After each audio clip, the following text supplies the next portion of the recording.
คณะบริหารงานสาวหนุ่มประชาชนปฏิวัติลาวเมืองจันทบุรีได้จัดพิธีรับมหาชนผู้ก้าวหน้าเข้าเป็นสมาชิกอนุชนธันวา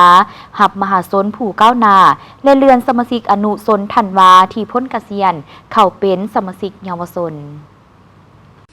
พิธีได้จัดขึ้นในวันที่6ธันวาคม2025ที่ปกครองเมืองจันทบุรีโดยการเข้าร่วมของสหายแก้วประเสริฐไซปัญญากรรมการพรรคนครหลวงจันทร์เลขาคณะพรรคเมืองจันทบุรีสหายนางรัตดาพรปอนสายคำคณะกรรมการศูนย์กลางสาวหนุ่มประชาชนปฏิวัติลาวห้องเลขาคณะบริหารงานสาวหนุ่มประชาชนปฏิวัติลาวนครหลวงจันทร์สหายเพชรสมรพจุพลกรรมการพรรคเมืองเลขาคณะบริหารงานสาวหนุ่มประชาชนปฏิวัติลาวเมืองจันทบุรี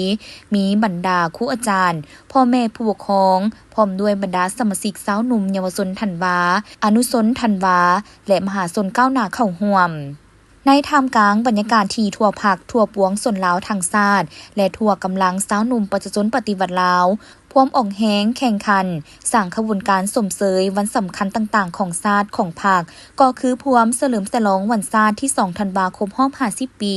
วันคล้ายวันเกิดของทานประธานไก่สอนพรหมวิหารครบรอบ105ปีและเพื่อเป็นการจัดตั้งปฏิบัติมติกองประชุมใหญ่ครั้งที่11ของคณะสาวหนุ่มเมืองจันทบุรี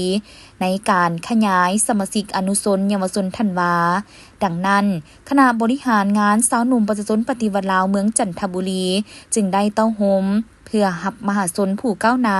เข้าเป็นสมาชิกอนุชนธันวาหับมหาชนผู้ก้าวหน้า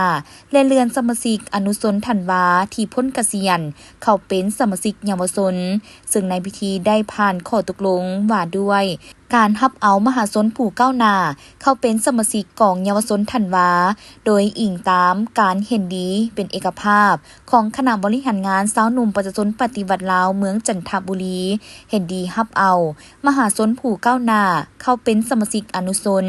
และเลื่อนอนุชนเข้าเป็นสมาชิกเยาวชนธันวาภายในเมืองจันทบุรีมี28โรงเรียนในนี้ประกอบมีโรงเรียนภาครัฐ9โรงเรียนและเอกชน19โรงเรียนรวมมีมหาชนก้าวหน้าเข้าเป็นสมาชิกเยาวชนอนุชนทั้งหมด 1,913 น้องหญิง976น้องในนี้รับเอาสมาชิกอนุชนใหม่850น้องหญิง447น้องเลื่อนสมาชิกอนุชนเป็นเยาวชนธันวา779น้องเป็นหญิง406น้องและมหาชนก้าวหน้าเข้าเป็นสมาชิกเยาวชนจำนวน284น้องหญิง123น้อง